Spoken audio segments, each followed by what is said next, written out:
बिस्मिल्लाहिर्रहमानिर्रहीम। अस्सलाम वालेकुम नाज़रीन, आप यूट्यूब चैनल देख रहे हैं। मैं इमरान खान हूँ। एक ज़बरदस्त चाल चली है पाकिस्तान की मिलिट्री एस्टेब्लिशमेंट ने, और ये आखिरी वक्त में चली है आज़ाद कश्मीर में, क्योंकि आज़ाद कश्मीर में जो इलेक्शन कमीशन है उसने एक ज़बरदस्त किस्म की अनाउंसमेंट की है। यानी ऐसा लग रहा था कि काफ़ी चीज़ें जॉइंट अवामी एक्शन कमेटी के कंट्रोल में है। बैकडोर चैनल राब्ते भी चल रहे थे, इनके आपस में मुज़ाकरात भी हो रहे थे, बातचीत चल रही थी, कुछ चीज़ें तय हो गई थी जो मैंने आपको बताई, कुछ चीज़ों पर डेडलॉक था जो अभी भी जारी है। प्रॉब्लम यही है कि सीटों का क्या करना है। क्या ये सीटें ख़त्म करनी है या ये सीटें मौजूद रहेंगी, और इनकी तादाद अगर कम करनी है तो इन सीटों की हैसियत क्या होगी, इनके इख्तियारात क्या होंगे। इन चीज़ों के ऊपर डिस्कशन हो रही थी।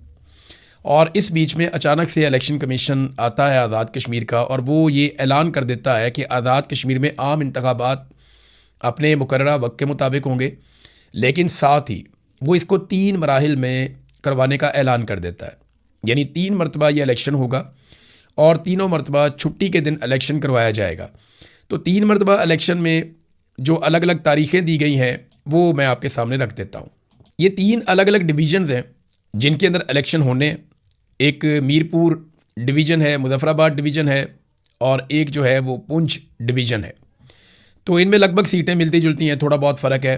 33 सीटें हैं, तो तीनों के ऊपर आप तकसीम कर लें, एक जगह पे 12 हैं, 11 हैं, ऐसे सीटों की तादाद है।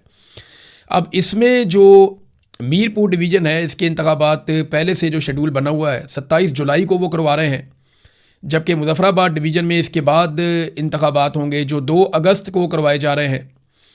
और जो महाजरीन की नशस्तें हैं उनके ऊपर भी 2 अगस्त को इंतखाबात करवाए जाएंगे, जो 12 नशस्तें मौजूद हैं इधर पाकिस्तान में या बाकी एरियाज़ के अंदर महाजरीन वाली। और पुंछ डिवीज़न में जो इंतखाबात करवाए जाएंगे वो 10 अगस्त को करवाए जाएंगे। यानी 27 तारीख को शुरू होने वाले इंतखाबात 10 अगस्त को ख़त्म होंगे। जुलाई की 27 को शुरू हो जाएंगे, 10 अगस्त को ख़त्म हो जाएंगे। और इसमें 3 अलग अलग जगहों पे पोलिंग हो रही है। एक पाकिस्तान के अंदर हो रही है जो महाजरीन की 12 नशस्तें हैं, एक मीरपुर के डिवीज़न में हो रही है, और एक जो है वो पुंछ डिवीज़न में हो रही है, और एक मुजफ्फराबाद डिवीज़न में हो रही है। तो इसको ये करने का मकसद क्या है? देखें, फोर्सेस को ज़्यादा एफिशिएंटली इस्तेमाल किया जा सकता है। पूरे आज़ाद कश्मीर में इलेक्शन करवाना, एक साथ करवाना, तो उसके ऊपर बहुत सारे मसाइल पैदा हो जाएंगे। जो बाइकआउट करने वाली फोर्सेस हैं या लोग हैं उनकी काफ़ी मकबूलियत है और आवाम के अंदर उनकी काफ़ी जगह है। तो अगर इलेक्शन करवाया जाता एक साथ तो काफ़ी मुश्किल रहता। तो इसका हल ये निकाला गया है कि 3 अलग अलग मराहिल में ये इलेक्शन करवाए जाएँ। और जो सबसे आखिर में इलेक्शन रखा गया 10 तारीख को, वो वहाँ रखा गया जहाँ इस वक्त मुजाहिरीन बैठे हुए हैं रावला कोट में, यानी पुंछ डिवीज़न। यहाँ पे सबसे आखिर में इंतखाबात करवाए जाएंगे ताकि बाकी चीज़ों से अपनी हुकूमत पक्की की जाए, बाकी जगहों से अपनी सीटें निकाल ली जाएं, और फिर आखिरी मरहले में यहाँ पहुँचे और यहाँ की जो 10-11 सीटें उनके ऊपर एंड में आके इलेक्शन हो जाएगा। इन 10-11 सीटों के बगैर भी वो पिक्चर बड़ी वाज़ेह हो जाएगी कि किसकी हुकूमत बन रही है आज़ाद कश्मीर में और किस तरह से बन रही है। इसमें ना एक बड़ा ज़बरदस्त एक पोलिटिकल एंगल है। अगर तो जॉइंट अवामी एक्शन कमेटी ये चाहती है कि उनके मुतालबात तस्लीम किए जाएं और इलेक्शन बाद में हो, तो फिर उन्हें बहुत शिद्दत के साथ एहतजाज का दायरा कार बढ़ाना पड़ेगा, उन्हें लॉन्ग मार्च भी करना पड़ेगा, उन्हें बाहर भी आना पड़ेगा, बाकी कश्मीर को भी उन्हें मैदान में लाना पड़ेगा। वो काफ़ी कुछ उन्हें करना पड़ेगा इसके लिए, अगर वो ये कर सकते हैं। अभी तक तो उन्होंने साबित किया कि वो बड़ी मजबूती के साथ अपने मौके पर खड़े हुए हैं। और जो एक चीज़ जहाँ मामला फंसा हुआ है वो सीटों का ही है। अब क्योंकि हुकूमत ने सुप्रीम कोर्ट जो है आज़ाद कश्मीर का, उससे एक ऑर्डर ले लिया था, और वो ऑर्डर ये था कि आईनी तरमीम के बगैर आप इन 12 नशिस्तों को ख़त्म नहीं कर सकते। और इंटरेस्टिंग बात यह है कि अगर आप ये 12 नशिस्तों पे जो बंदे बैठे हुए हैं, आईनी तरमीम के लिए आपको उनका भी वोट चाहिए होगा। तो आप मुझे बताएं ना कि जो खुद उस सीट के ऊपर आकर बैठा, वो उस सीट को ख़त्म करने के लिए किसी आईनी तरमीम का हिस्सा कैसे बनेगा?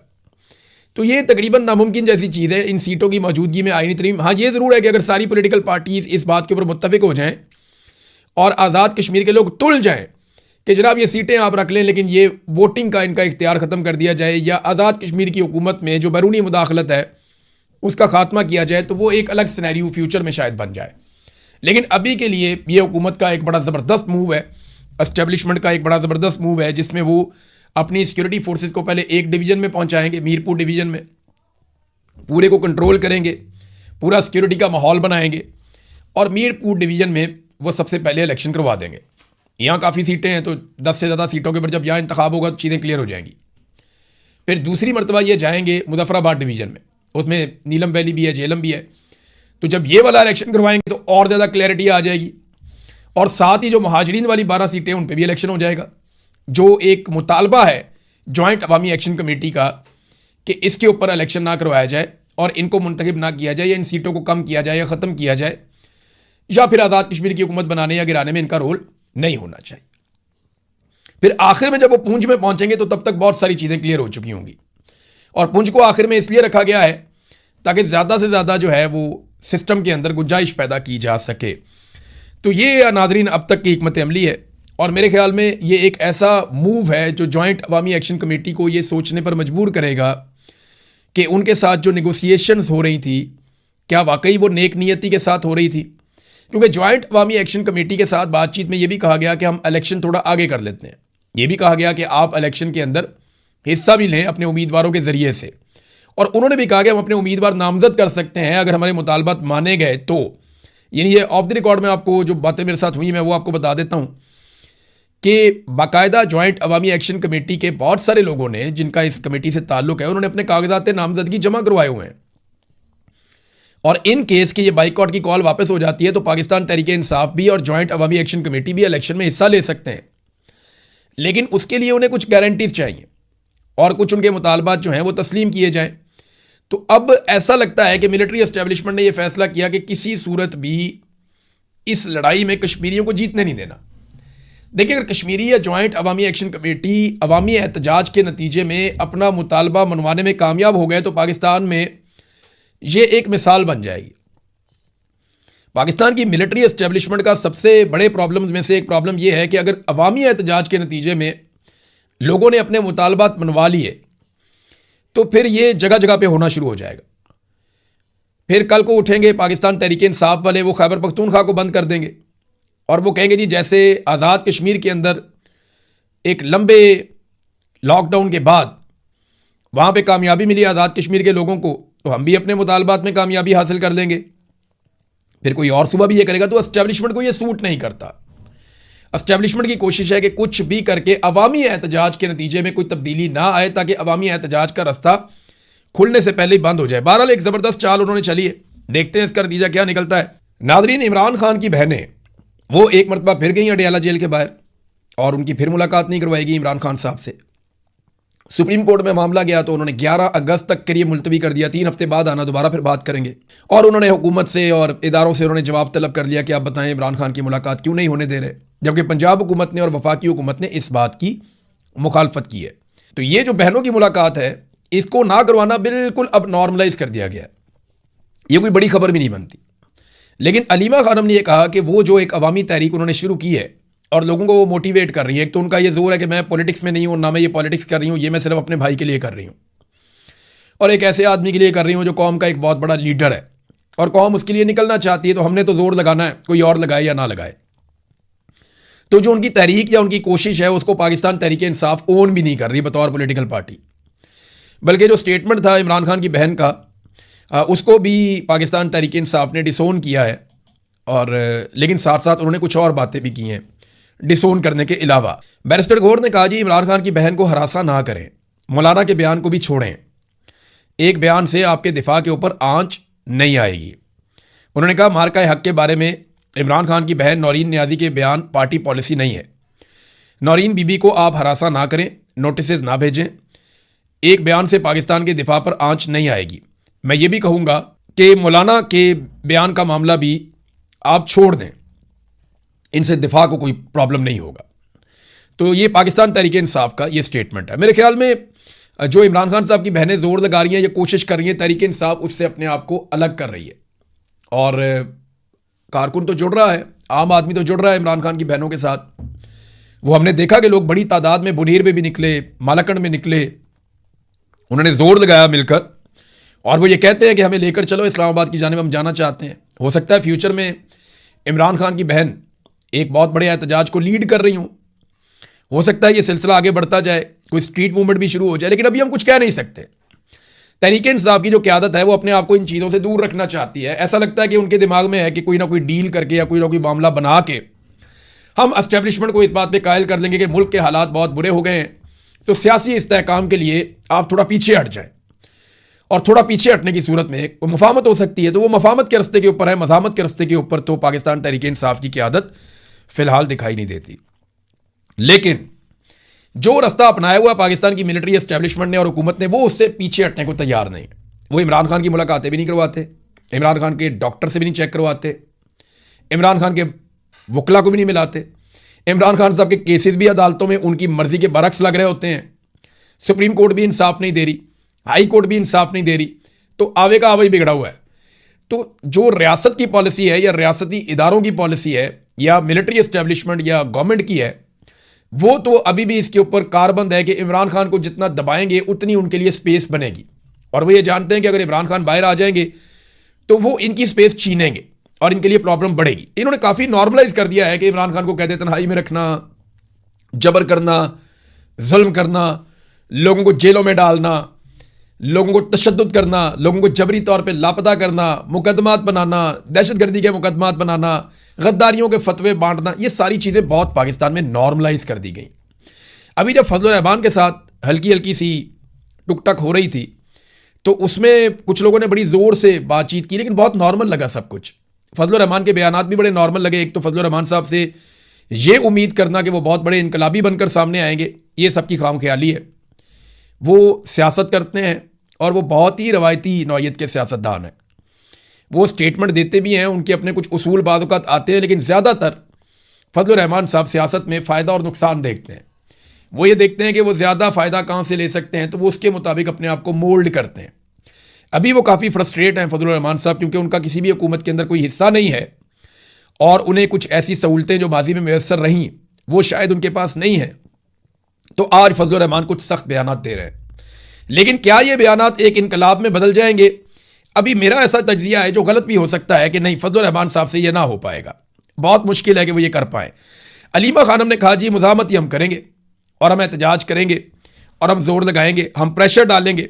जब तक हम प्रेशर नहीं डालेंगे तब तक इमरान खान को किसी किस्म का कोई रिलीफ नहीं मिलेगा। रियासत मुखालिफ मुहिम से कोई ताल्लुक नहीं है। फजल रहमान साहब के बयान के ऊपर मुतहद्दा मदारिस कौंसल ने भी स्टेटमेंट जारी कर दिया है। यानी ताहिर अशरफी साहब काफ़ी हद तक अब मौलाना फजल रहमान साहब के मुकाबले में मौलवियों को इकट्ठा कर रहे हैं, और ताहिर अशरफी साहब जो हैं उनको मौका मिला फजल रहमान साहब से बदला लेने में, जो माजी में उनको शर्मिंदगियों का सामना बार बार करना पड़ा। तो मुझे नहीं लगता कि वो मौका हाथ से जाने देंगे, क्योंकि मिलिट्री एस्टेब्लिशमेंट बैकिंग कर रही हो ना, तो फिर आप मौलवियों को भी दबा लेते हैं, मदारिस को भी दबा लेते हैं, आप इधर भी उधर भी कर लेते हैं। ये बेचारे गरीब लोग होते हैं, ये काबू आ जाते हैं। तो ये बड़ा मौका है ताहिर अशरफी के पास कि वो मौलाना फजल रहमान साहब से वो बदला ले सकें माजी का, जो वो अब तक नहीं ले पाए थे। तो मुतहद्दा मदारिस कौंसल पाकिस्तान ने तहरीरी एलामिया जारी किया है, जिसमें कहा गया कि शोहदा की कुर्बानियों के खिलाफ किसी भी किस्म का मनफी बयानिया नाकाबिल कबूल है। फजल रहमान साहब का मौक़िफ़ उनकी जमात का ज़ाती मौक़िफ़ है।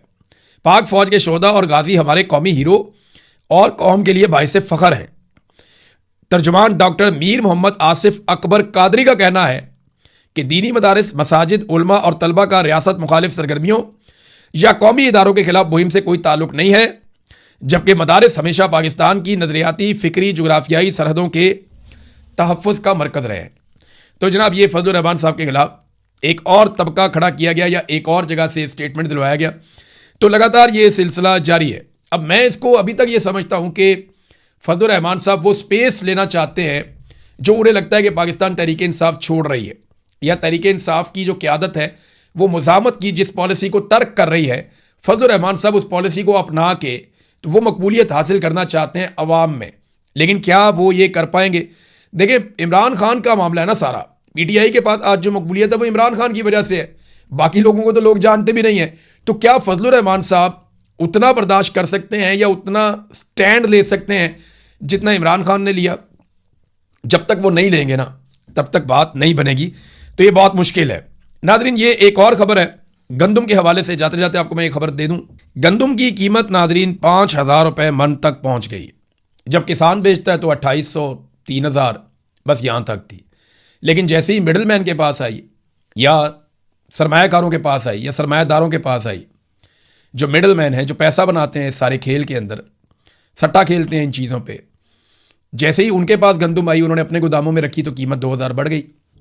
यानी दुनिया का कौन सा ऐसा कारोबार है जिसमें आप 2 महीने में इतना पैसा कमाएं कि आप 3,000 रुपये की एक चीज़ खरीदें। फ़र्ज़ करें आपने 3 करोड़ रुपये की गंदम ली और अब वो 5 करोड़ रुपये की है। आपने अगर 30 करोड़ रुपये की गंदम ली तो अब वो 50 करोड़ की है। दुनिया का कौन सा ऐसा कारोबार है जिसमें पैसा इतनी रफ्तार से दुगना हो जाए? कोई और कारोबार ऐसा नहीं है। 2800 रुपये में बिकने वाली गंदम 5,000 रुपये में बिक रही है और बाज़ जगहों पे गंदम की कीमत इससे भी ज़्यादा हो गई है। तो ये किसान का इससे बड़ा इस्तेहसाल हो नहीं सकता। ये पूरा सिस्टम ही इन चीज़ों पे खड़ा है कि मिडल मैन पैसा ज़्यादा बनाता है, किसान को मुनाफा कम होता है। जो बैठा हुआ है सुकून के साथ, जो ज़ख़ीरा अंदोज़ी करता है, वो ज़्यादा पैसे अपने घर ले जाता है। और ये इस किस्म की पॉलिसी की वजह से जब लोग गरीब होते हैं ना तो मुल्क को भी नुकसान होता है। पाकिस्तान की बरामदात लगातार कम हो रही हैं। मैं सिर्फ 1 महीने का डाटा आपके सामने रखता हूँ। जून 2026 में सिर्फ 1 महीने में पाकिस्तान की जो बरामदात है, जो पाकिस्तान चीज़ें बनाकर बाहर भेजता है दुनिया को, उसमें कमी हुई है 16%। और जो चीज़ें पाकिस्तान दुनिया से मंगवाता है या जिन चीज़ों को दरामद करता है पाकिस्तान के अंदर, उनमें इजाफा हुआ है 27%। यानी 14 माह की कम तरीन बरामदात और 4 साल की बुलंद तरीन दरामदात। तो इसको कहते हैं मुआशी तबाही और इसे कहते हैं खसारा। और ये खसारा पाकिस्तान को तोहफे में मिला है और लगातार पाकिस्तान इस खसारे में जा रहा है। अब तक के लिए इतनी, अपना ख्याल रखिएगा, अपने इस चैनल का भी। अल्लाह हाफ़िज़।